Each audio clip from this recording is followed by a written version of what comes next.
할렐루야, 반갑습니다. 네. 사진과 너무 다른 사람이 나와서 놀라시는 것 같아가지고 같은 사람이 맞습니다. 제 소개를 하겠습니다. 저는 이제 위자리에는 CCC 의료봉사단 아가페 회장으로 섬기고 있고요. 또 이번 의료선교대회는 부조직위원장으로 같이 진행들을 도왔습니다. 그 현재 서울여자강호대학에서 학생들을 14년째 가르치고 있고요. 또 끝나지 않았습니다. 주식회사 IMRN의 대표로 간호교육을 하는 플랫폼 회사를 운영하고 있습니다. 중간에 말씀도 드리겠지만 그거 외에도 뭐 대한교회협회의 이사로도 활동하고 있고요. 하나님께서 여러 가지 달란트를 주시고 기회를 주셔서 다양한 모습으로 활동하고 있습니다. 18차 우리 선교대에 오신 여러분 너무 환영하고요. 저는 개인적으로 너무 오늘은 좀 뜻깊은 자리여서 좀 많은 청년분들이 왔으면 좋겠다. 또 그리고 또 우리 어머니 아버지 세대가 왔으면 좋겠다. 그리고 우리 세대가 왔으면 좋겠다. 결론은 다 왔으면 좋겠다 생각을 했었는데요. 이유를 말씀드릴게요. 뒤에도 나오겠지만 저는 이 의료선교 대회를 통해서 저의 비전을 볼 수 있는 정말 가장 큰 계기가 되었거든요. 그래서 제가 전하고 싶은 말씀의 제목이 표대를 향하여 비전을 향하여라고 해놨어요. 앞에 찬양도 이렇게 또 해주셔서 너무 좋았는데 같이 말씀을 좀 보려고 합니다. 보시면요, 이게 제가 누르면 넘어가는 시스템이죠. 아이고. 자, 빌립보서 3장 12절로 14절 말씀 다 같이 봉독하겠습니다. 시작. 내가 이미 얻었다 함도 아니요 온전히 이루었다 함도 아니라 오직 내가 그리스도 예수께 잡힌 바 된 그것을 잡으려고 달려가노라. 형제들아, 나는 아직 내가 잡은 줄로 여기지 아니하고 오직 한 일, 즉 뒤에 있는 것은 잊어버리고 앞에 있는 것을 잡으려고 표대를 향하여 그리스도 예수 안에서 하나님이 위에서 부르신 부름의 상을 위하여 달려가노라. 아멘. 표대를 향해 달려간다라고 하는 말씀 같이 전하고 싶어요.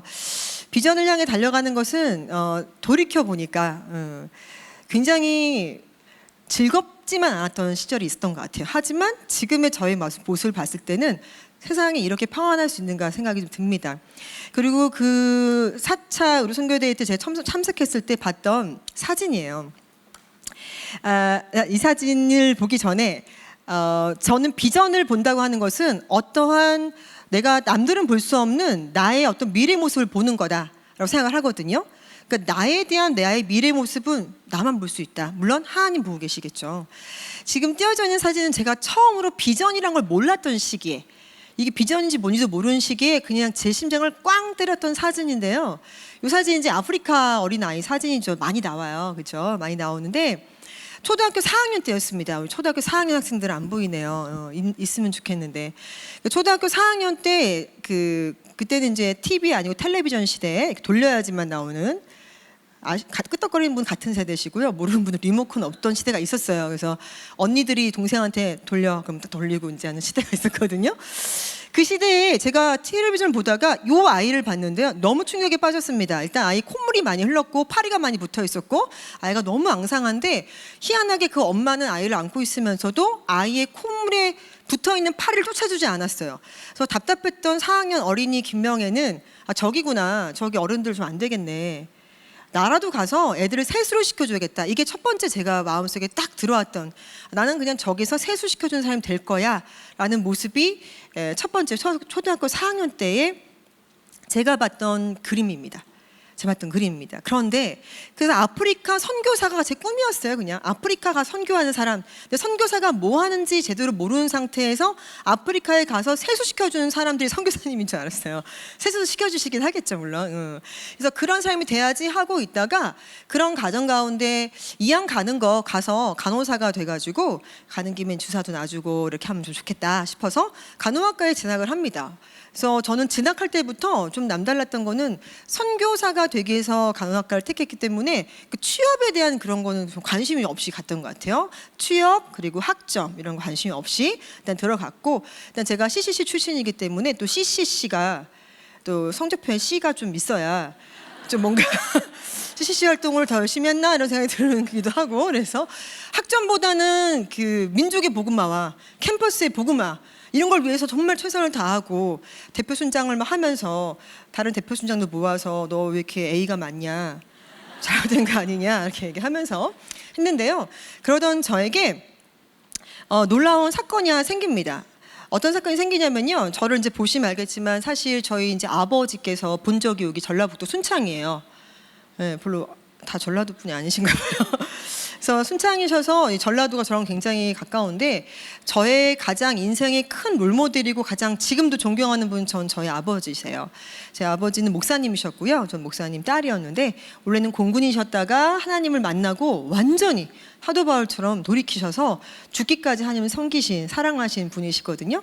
근데 그 아빠께서 저의 롤모델이 되셨던 분이고 저는 아빠랑 너무 닮았어요. 그래서 저에서 머리만 숏커트 치면 저희 아빠가 나와요. 정말입니다. 보여드릴 수는 없지만 그런데 저는 진짜 닮고 싶었던 건 저희 아버지의 뒷모습이었어요. 그래서 어제 여기 자리에 나와서 제가 앞에서 찬양을 하면서 막 기도를 하는데 순간 저희 아버지의 뒷모습이 저한테 오버랩이 됐었어요. 너무 감사했어요.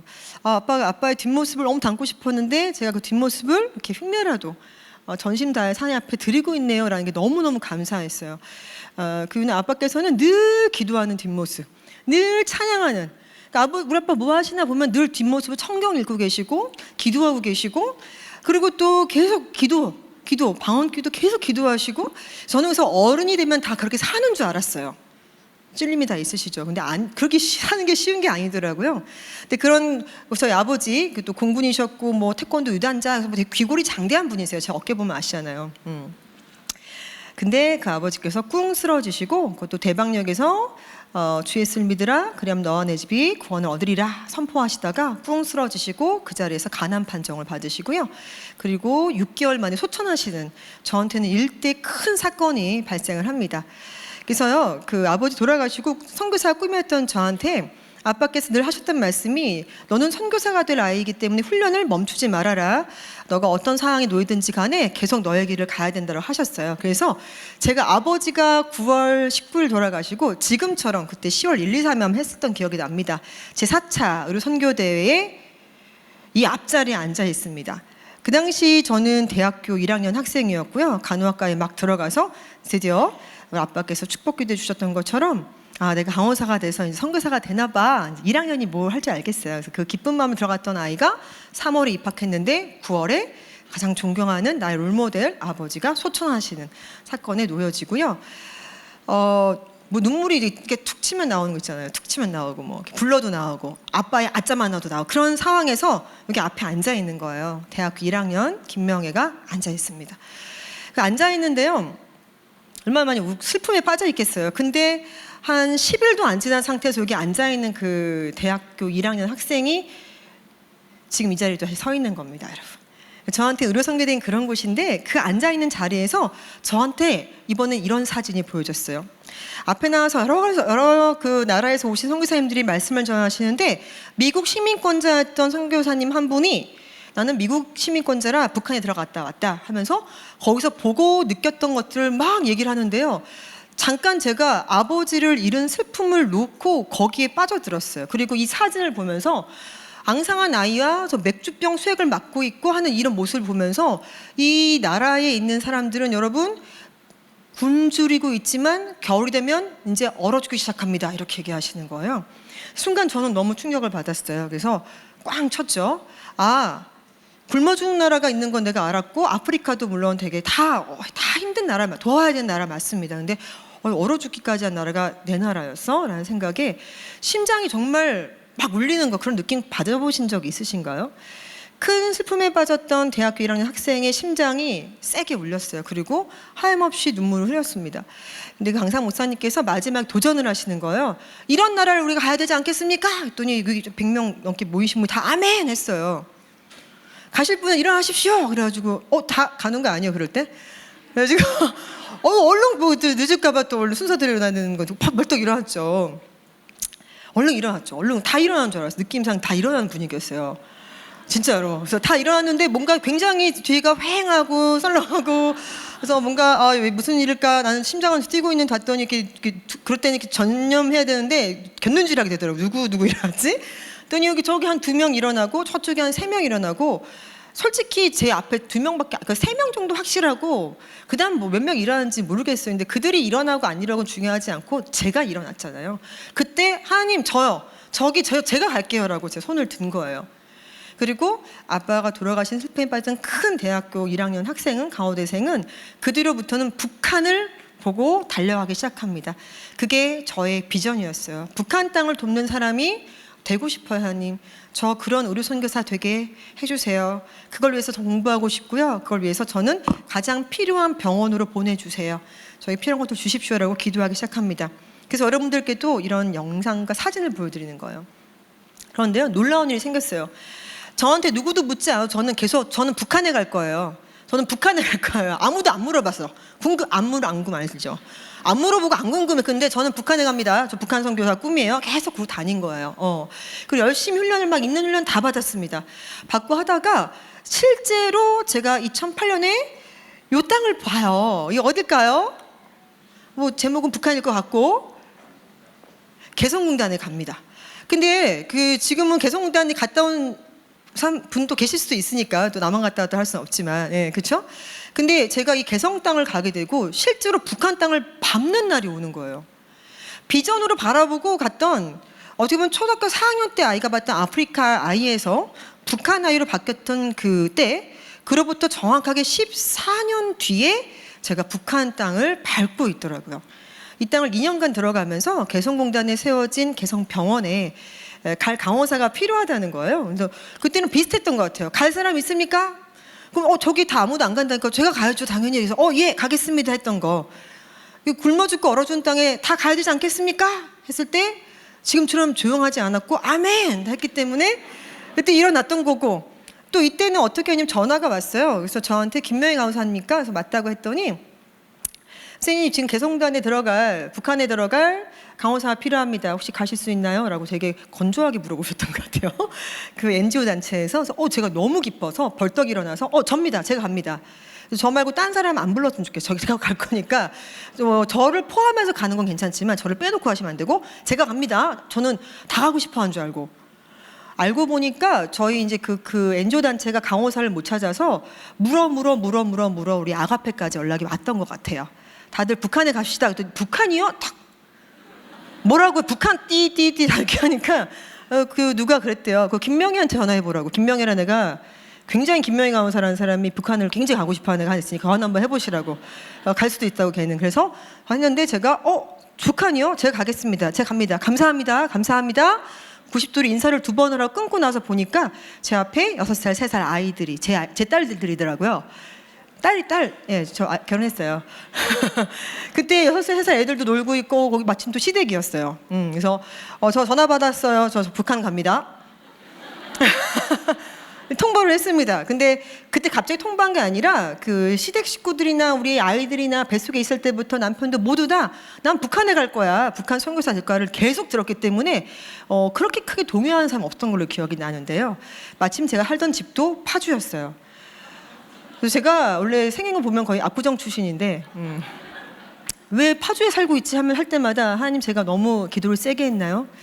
그래서 북한 근처라도 살아라 이렇게 해서 이렇게 살게 하시나요 했는데, 개성공단에 갈 때 제 자차로 35분에 40분이면 들어갔습니다. 그래서 그렇게 저 땅을, 그렇게 기도했던 땅을, 제 북한의 황무지 땅이죠. 여기를 밟고 2년간 그 땅을 밟으면서 하나님 이 땅에서 제가 할 수 있는 것들을 보여주세요라고 기도를 했어요.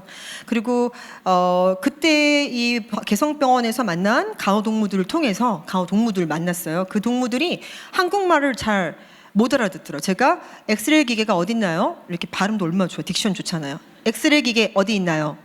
그랬더니 그럼 못 알아듣겠습니다. 이러는 거예요. 그래서 아니 그럴 리가 없는데. 그래서 엑스레이 기계가 어디 있나요? 했더니 그건 말이 빨라서 못 알아듣겠습니다. 이러시는 거예요. 그래서 그 엑스레이 기계는 어디 있나요? 그랬더니 모르겠습니다. 가버렸어요. 충격에 빠졌어요. 알고 보니까 엑스레이라고 부르지 않는데요. 영어를 쓰지 않은 나라더라고요. 러시아어를 썼어야 돼요. 그래서 엑스레이 기계를 발명한 사람 이름으로 그 기계를 불렀대요. 이름이 너무 이래서 못 외워요, 전 지금도. 그리고 그때 늘 얘기한 대로 이거를 강호동무 이거를 5째째를 3째째랑 2째째를 섞어서 2째째가 3째째가 자꾸 저한테 째째 하자고 그러신 저 통 큰 여자예요 했는데, 알고 보니까 5cc, 3cc. 제가 느꼈어요. 한국과 북한의 말이 많이 달라졌구나. 그렇다면 내가 북한에 가서 뭔가 할 때 말이 안 통할 수도 있겠네 생각이 들었습니다. 그럼 어떡하지? 이때부터 저는 새로운 또 꿈을 꾸고 비전을 보게 됩니다. 그러면 내가 그 북한이라는 곳에 들어가서 간호사를 키워야겠네. 그럼 그때 저는 교수였을까요? 아니었어요. 2009년 저는 교수가 아니었고요. 석사도 없었어요. 그래서 갔다 오고 그 땅을 보고 전 새로운 비전을 생각합니다. 하나님, 저 땅에 강호대학을 세워야겠어요. 선포했습니다. 그래서 제가 본 비전은 저 땅에 세워진 강호대학이 보이는 거예요. 그럼 저는 교수도 아니고 박사도 아니고 석사도 아니고 아무것도 아닌 그냥 애 둘의 엄마이고 강호사였죠. 근데 그거를 본 게 아니라 표대를 보고 비전을 보는 저한테 그러한 힘을 부모님의 교육을 통해서 가지고 있었던 거예요. 그런 능력은 여기 계신 분 다 갖고 있습니다. 내 눈앞의 걸 보는 게 아니라 이 멀리 있는 걸 보니까 간호대학이 보여요. 강호대학에서 제가 학생들을 가르치고 그 북한 학생들이 북한말로 자기 북한 사람들을 돌보는 모습이 보이는 거예요. 그래서 제가 그때 저는 강호대학의 교수가 되겠습니다 라고 얘기를 하고 지금 교수가 되어 있습니다.